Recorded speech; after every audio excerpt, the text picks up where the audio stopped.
Manchester സിറ്റിയെ തകർത്ത് Manchester United FA cup കിരീടം നേടിയതോടെ പണി കിട്ടിയത് ചെൽസിക്കും ന്യൂകാസ്റ്റലിനും.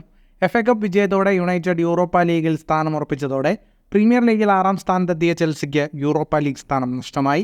പ്രീമിയർ ലീഗിൽ ആദ്യ 4 സ്ഥാനങ്ങളിലുള്ള Manchester City, Arsenal, Liverpool, Aston Villa ടീമുകൾ ചാമ്പ്യൻസ് ലീഗിലാണ് കളിക്കുക.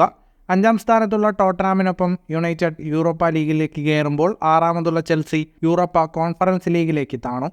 പ്രീമിയർ ലീഗിൽ 7-ാമതെത്തി യൂറോപ്പ കോൺഫറൻസ് ലീഗിൽ ഇടം പിടിച്ചിരുന്ന ന്യൂകാസ്റ്റലിന് ചെൽസിയുടെ വരവോടെ യൂറോപ്പിലെ ഒരു ചാമ്പ്യൻഷിപ്പിലും കളിക്കാൻ പറ്റാതെയായി. സീസണിൽ മാഞ്ചസ്റ്റർ യുണൈറ്റഡ് 8-ാമതായാണ് ഫിനിഷ് ചെയ്തത്. FA കപ്പ് ഫൈനലിൽ 1-നെതിരെ 2 ഗോളുകൾക്കാണ് യുണൈറ്റഡ് വിജയിച്ചത്. അലക്സാണ്ടർ ഗർനാച്ചോ, കോബി മൈനോ എന്നിവരാണ് മാഞ്ചസ്റ്റർ യുണൈറ്റഡിനായി ഗോൾ നേടിയത്. 2 ഗോളുകൾക്ക് മുന്നിലെത്തിയതോടെ പ്രതിരോധത്തിലൂന്നി മത്സരം പൂർത്തിയാക്കാനായിരുന്നു യുണൈറ്റഡിൻ്റെ ശ്രമം.